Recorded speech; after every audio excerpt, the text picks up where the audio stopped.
Back in the late 1900s, there used to be these animated title sequences at the beginning of movies. And yes, I did just say back in the late 1900s. I apologize, but we've got to start getting in that mindset, I think. These animated title sequences were a fun and unique way to start off the movie with the opening credits. They would usually introduce the themes of the movie and sometimes feature animated versions of the characters. It became a bit of a trend in the 80s and lasting throughout the 90s, but eventually kind of just disappeared. You don't see very many movies these days with intros like that, let alone the opening credits, period. So what happened?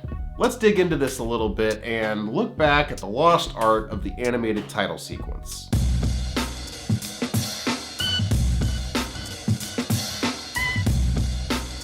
It's hard to talk about the art of the opening credits without first mentioning Saul Bass, the guy who basically reinvented the idea of title sequences. In the early days, titles were pretty simple and straight to the point, but Saul Bass changed all that. He made the opening credits interesting, invoking tons of style into them, and often summing up the themes of the movie perfectly in these short sequences. Many of his intros were not animated in the way that we're talking about today, but there were a few standouts, like the intro to It's a Mad, Mad, Mad, Mad World, released in 1963. It's got that signature minimalistic Saul Bass style, but it also incorporates some animation to it. That same year, we saw the release of The Pink Panther, featuring a sequence animated by DFE Films, a studio founded by David DePatie and Friz Freleng. DePatie and Freleng were very prolific around this time, continuing to produce title sequences for all the Pink Panther sequels, as well as the animated show and several other television animated series throughout the 70s. It's worth noting that in this era of movie making, these particular title designers actually received credit for their work in the titles that they were designing. With a couple exceptions, I couldn't really find too many examples of this in movies from beyond this period, which is kind of a shame. Another standout title sequence in this period was Sergio Leone's A Fistful of Dollars in 1964. Here we're treated to an animated intro from Italian designer Eugenio Lardani. It's bold and impactful while also being minimal and simplistic, not unlike the work of Saul Bass.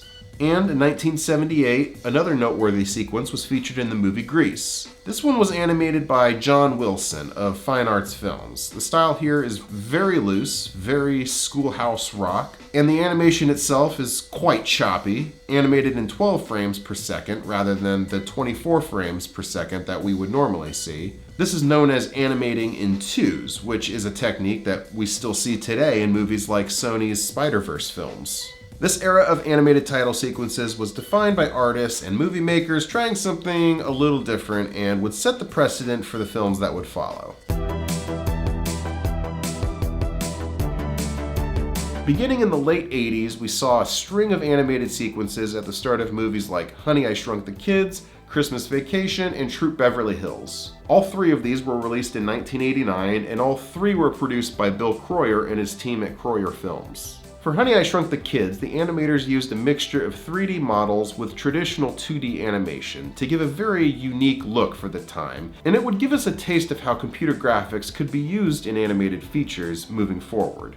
Interesting fact, among the animators at Kroyer Films was Andrew Stanton, future Pixar director of Finding Nemo and WALL-E, as well as Eric Stefani, founder and former keyboardist of the band No Doubt.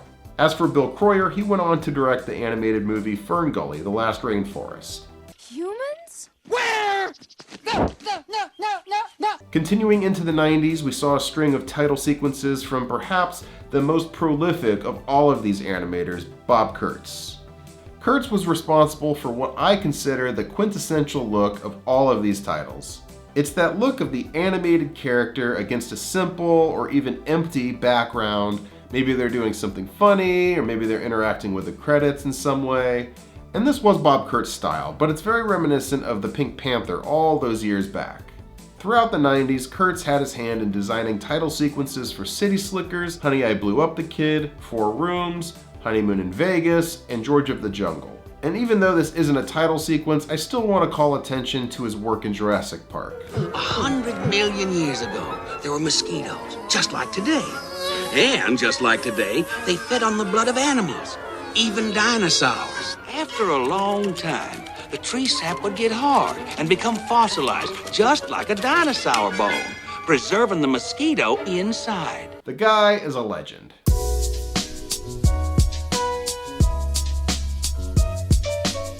By the early 2000s, this style of title sequence was starting to fade a little bit, but you could still see it in a few films like Tomcats, released in 2001, and Catch Me If You Can, released in 2002. Produced by Kunsel and Dagus, this was an interesting take featuring artwork that's slightly reminiscent of the work of Saul Bass. When asked about their inspiration, Kunsel and Dagus said, "It's very interesting to see how many people talk about the possible Saul Bass influence in the title sequence. In a way, we're very proud to be judged at that level." Fast forward a bit to 2010, and we saw the intro to James Gunn's Super, which featured an animated sequence produced by the studio Puny, who had previously done work for Yo Gabba Gabba and the Aquabats Super Show. But after this, there wasn't really much more in terms of film. Movies in general had started to drop the idea of the opening credits altogether, and so with that, the need for specially animated title sequences kind of just disappeared. Enter television to come save the day. The intros for shows like Game of Thrones, The Last of Us, Daredevil, while not animated, are still iconic. Some examples of animated title sequences would be Mad Men, designed by Stephen Fuller of the studio Imaginary Forces, and Feud, designed by Kyle Cooper of Prologue Films. The look for these are both very minimalistic and yet again evoke a little bit of that Saul Bass style of artwork. The intro to It's a Mad, Mad, Mad, Mad World came out 60 years ago, and you can see how for the past 60 years, title sequence designers are still influenced by the work of Saul Bass. And while the film industry has all but dropped the concept of an animated title sequence, you can still see plenty of creativity at work in television. Now, will these ever return to film and the big screen? I mean, who knows?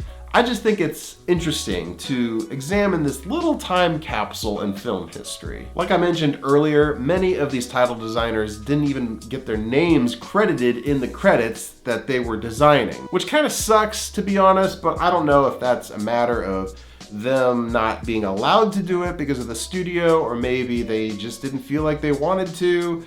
I mean, I don't really know. But I just wanted to highlight these artists a little bit and recognize some of their work over the past 60 years. That's gonna do it for this video. Thank you guys so much for watching.